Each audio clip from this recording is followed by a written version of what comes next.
Most patients hope for a cure. Yet the risk of their cancer coming back is a persistent and lifelong worry after treatment. Medical oncology team leader for the Breast Cancer Center at the Orlando Health Cancer Institute, Dr. Nikita Shah, joins me now to share new Novartis data about a treatment that lowers the recurrence for people with early breast cancer. Doctor, how are you doing today? Good, thank you for having me. So what does the risk of recurrence mean for patients with early breast cancer? So, with early breast cancer, patients undergo surgery, they may have chemotherapy, radiation therapy, endocrine therapy, but the risk of the cancer coming back always stays there. And higher the stage of the cancer, higher is the risk of recurrence. So a stage 3 breast cancer has a higher risk of recurrence compared to a stage 1 breast cancer.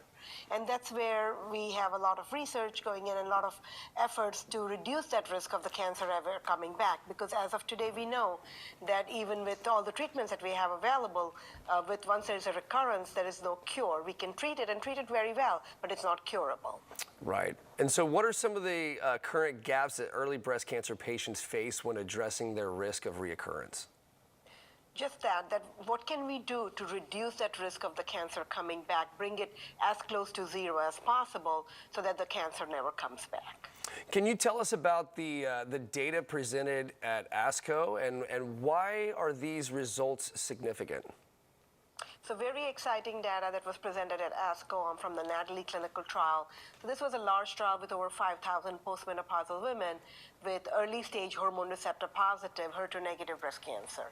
And patients got their standard treatments and then they were randomized over and above their endocrine therapy to get a CDK4/6 inhibitor called ribociclib.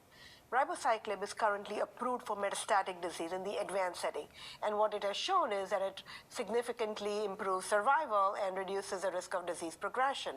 So this trial was looking at the addition of ribociclib to early stage breast cancer to say, how can we further reduce this risk of recurrence? And what we saw in the clinical trial was a 25% reduction in the risk of recurrence with the addition of ribociclib. What we also saw was a very favorable safety profile. As expected, and what we've seen in the clinical trials, the most common side effects were neutropenia and liver toxicity.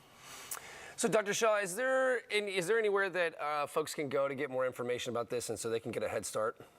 Yes, it's a website called nataleetrial.com. Natalie is N-A-T-A-L-E-E trial.com. Excellent. Dr. Shah, thank you so much for being on the show today.